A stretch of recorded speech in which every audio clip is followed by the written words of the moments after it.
మాట ఉంది. దీని అందరూ విన్నారు, అందరికీ తెలిసినటువంటి మాటే. మా భారతదేశంలో ఏ మూలకెళ్ళినా కూడా ఈ మాట మనకు కనబడుతూ ఉంటుంది. లేదండి మేము ఎక్కడ చూడలేదండి ఈ మాట అని ఎవరైనా అనుకుంటే మీ జేబులో చేయి పెట్టుకుంటే ఏవో ₹1 బిళ్ళో, ₹2 బిళ్ళో, ₹5 బిళ్ళో ఏవో దొరుకుతాయి. దాన్ని తీసి చూస్తే దాని మీద కూడా ఇదే రాసి ఉంటుంది. కాబట్టి ఎక్కడికి వెళ్ళినా కూడా ఇదే మనకు కనబడుతూ ఉంటుంది. ఈ మాట ఎక్కడుంది, అసలు దేని గురించి చెప్పబడింది? ఈ మాట ఉపనిషత్తులో ఉంది, ముండకోపనిషత్తులో ఉంది. దశోపనిషత్తుల్లో ఒకటైనటువంటి ఉపనిషత్తులో ఈ మాట ఉంది. అక్కడ సత్యమేవ జయతే నానృతం సత్యేన పంథా వితతో దేవయాన అనుంది. ఆ పరమాత్మ యొక్క తత్వం గురించి చెబుతున్నప్పుడు మధ్యలో చెప్పినటువంటి మాట ఈ మాట. కాబట్టి ఆ పరబ్రహ్మ అనేది ఏదైతే ఉందో, ఆ తత్వం అనేది ఏదైతే ఉందో అదే అసలైనటువంటి తత్వము, అదే సత్యం అనేటటువంటి విషయాన్ని శాస్త్రం మనకు ఉపదేశిస్తూ ఉన్నది. ఒక మాట అని పేర్కొంటూ దేశంలోని ప్రముఖ సాంకేతిక విద్యా సంస్థ కాన్వకేషన్లో మతపరమైన మంత్రాలను ఎందుకు చదువుతున్నారని సోషల్ మీడియాలో ప్రశ్నించారు. దీంతో ఈ అంశం రాజకీయ, సామాజిక చర్చకు దారితీసింది. అయితే షమా మహమ్మద్ వ్యాఖ్యలను పలువురు విద్యావేత్తలు, ఐఐటి పూర్వ విద్యార్థులు తప్పుబట్టారు. కార్యక్రమంలో పఠించినది గాయత్రి మంత్రం కాదని, కృష్ణ యజుర్వేదానికి చెందిన తైత్తరీయ ఉపనిషత్తులోని శిక్షావల్లి భాగంలోని శ్లోకాలేనని స్పష్టం చేశారు. అమెరికాలో నివసిస్తున్న ఐఐటి కాన్పూర్ మాజీ విద్యార్థి జీసీ మెహతా ఈ శ్లోకాలు దశాబ్దాలుగా ఐఐటీల కాన్వకేషన్లలో చదువుతున్నారని తెలిపారు. ఇందిరాగాంధీ ప్రధానిగా ఉన్న కాలంలో జరిగిన కాన్వకేషన్లలో కూడా ఇదే సంప్రదాయం కొనసాగిందని గుర్తు చేశారు. శిక్షావల్లి తైత్తరీయ ఉపనిషత్తులోని తొలి భాగం. శిక్ష అంటే బోధన, విద్య, ఉచ్చారణ అనే అర్థాలు ఉన్నాయి. ఈ భాగంలో విద్యార్థి క్రమశిక్షణ, గురువు శిష్య సంబంధం, వేదోచ్చారణ, నైతిక విలువలు, స్వీయ నియంత్రణ, సమాజంలో బాధ్యతాయుతమైన జీవితం వంటి అంశాలను వివరిస్తుంది. అందుకే దీనిని భారతీయ విద్యాతత్వానికి పునాది వేసిన గ్రంథాల్లో ఒకటిగా పరిగణిస్తారు. తైత్తరీయ ఉపనిషత్తు 3 ప్రధాన భాగాలుగా ఉంటుంది. శిక్షావల్లి విద్య, క్రమశిక్షణ, విద్యార్థి బాధ్యతలు. బ్రహ్మానందవల్లి బ్రహ్మం, పరమానంద తత్వం. భృగువల్లి భృగు మహర్షి ద్వారా పరమ సత్యాన్వేషణ. వీటిలో శిక్షావల్లి విద్య పూర్తి చేసిన విద్యార్థులకు గురువు ఇచ్చే చివరి సందేశంగా భావిస్తారు. కాన్వకేషన్లలో ఎక్కువగా చదివే శ్లోకాల్లో సత్యం వద, సత్యమే మాట్లాడాలి. ధర్మం చర, ధర్మ మార్గంలో నడవాలి.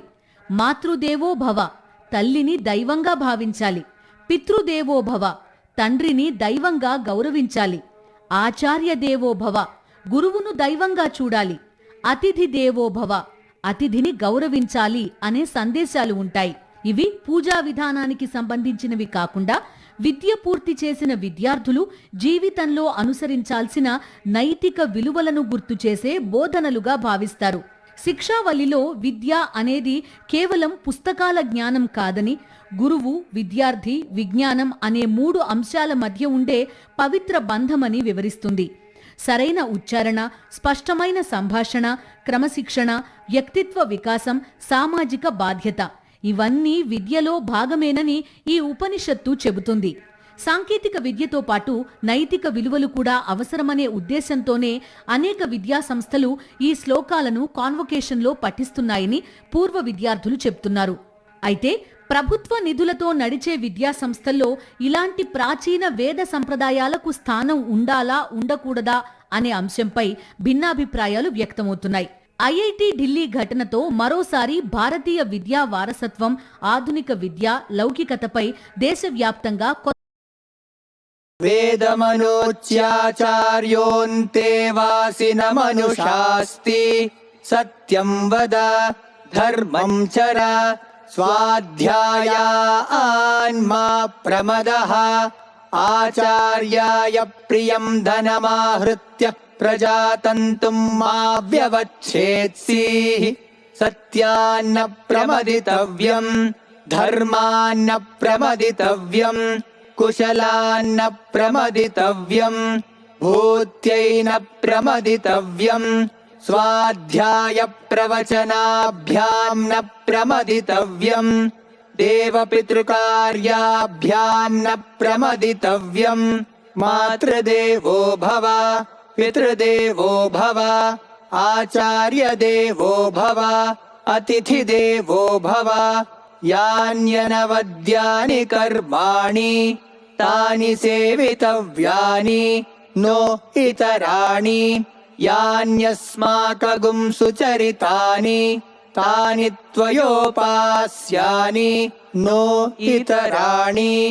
एके चास्मच्छ्रेयागुंसो ब्राह्मणाः तेषां त्वयासनेन प्रश्वसितव्यम् श्रद्धया देयम् अश्रद्धया देयम् श्रिया देयम् ह्रिया देयम् धिया देयम् संविदा देयम् अथ यदि ते कर्म विचिकित्सा वा वृत्तविचिकित्सा वा स्यात् ये तत्र ब्राह्मणा सम्मर्षिणः युक्ता आयुक्ताः अलोक्षा धर्मकामा स्युः यथा ते तत्र वर्तेरन् तथा तत्र वर्तेथाः